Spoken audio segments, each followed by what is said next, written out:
Around the world, this site is recognized for an event that has forever changed us. In September of 2001, we entered a new age of danger. What most people don't realize is just a couple of blocks from ground zero, in a September 150 years ago, another event occurred that continues to shape history even to this day.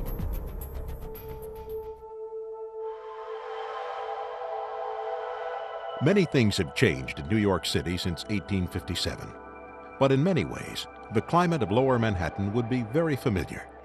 Like now, it was the financial center of the country. And like now, the nation was in turmoil. As he had always done in history, God moved in a period of time in which church historians would describe as a wintry season for the church. In 1857, there were 30,000 men that were idle in the streets. Unemployment was rampant. Drunkenness was rampant, and the nation was divided by the issue of slavery. The Dutch Reformed Church had a congregation at the corner of Fulton and William Street, but they had decided to move their location to the north.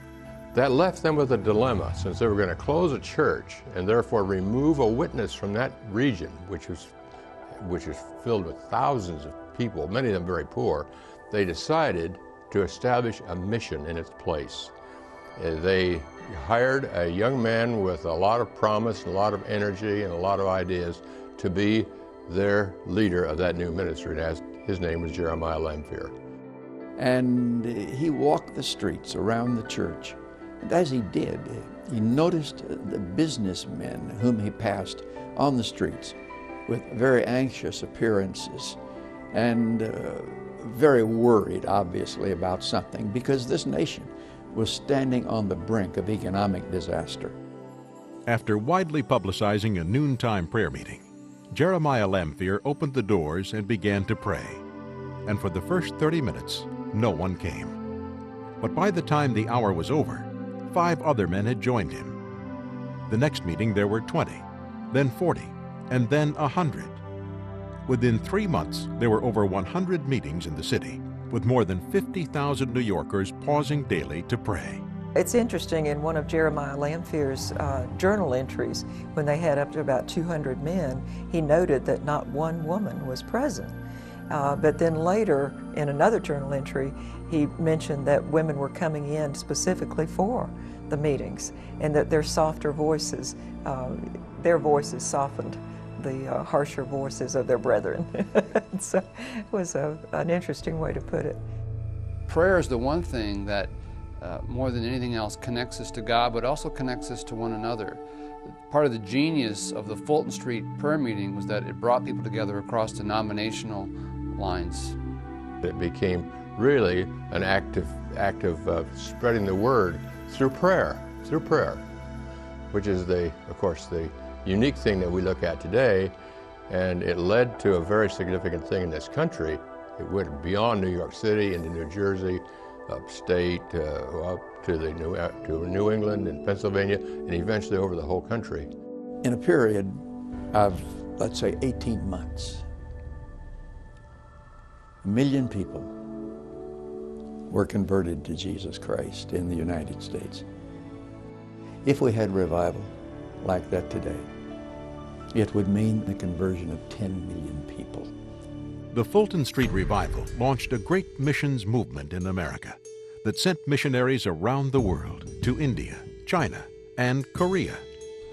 Reverend Horace Underwood, who was a seminary student at the time, he was deeply influenced by the Fulton Street Revival, and he took the message of hope for the poor, hope for the lost, and hope for the unchurched to Korea. We now have 50,000 churches in Korea, 13 million Christians, and we now send the most number of Christian missionaries to the world per capita, next to the United States. When I hear about the Fulton Street Revival, I think of one of the great unreported revivals of all time.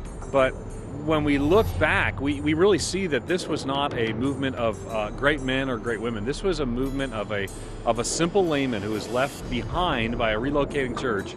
The movement of God known as the Fulton Street Revival that occurred 150 years ago is important today because it reminds us that God can do it again.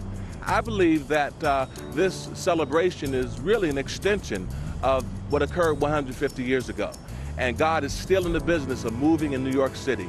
If God does a great work in New York City, there'll be people who travel from all over the world just to experience the presence of God, go back home, and maybe God would bring revival to nation after nation around the world. He has done it before, and my prayer is that we would be the kind of people through whom He could do it again. So what do we do? Well, someone has to be a Jeremiah Lanphier. Someone has to pray. What about you? You could be the one that hits your knees on behalf of your city, on behalf of your community. You could be the one who helps lead the way in your own area to gather people together in the marketplaces and the neighborhoods and the schools and restaurants, and bring people together to pray in those settings, and bring people that don't know Christ together in relationship with you and others so they can meet our Lord too. It has to start somewhere, and it started in 1857 with 1, and then 6, and then thousands, and then millions.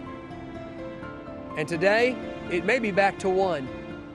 That's where it'll start, and that 1 might be you.